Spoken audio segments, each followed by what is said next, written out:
To you who once called home mountains, plains, and forests, a social animal, fierce, proud, wandering with free reins.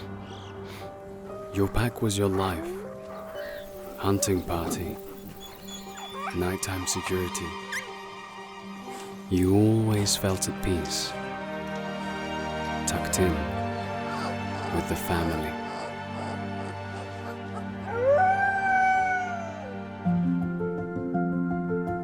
Time proved our chemistry was much more than a trend. Now, they even say that you're my closest friend. I taught you to protect us and to guide our way. From you I learned the true meaning of love, trust, and play. Nowadays your pack has evolved in nature. You've become accustomed to a different pasture, far away from your own and the peace of a tribe, in a world emitting a hectic hustle vibe. I realized changes could be hard on you.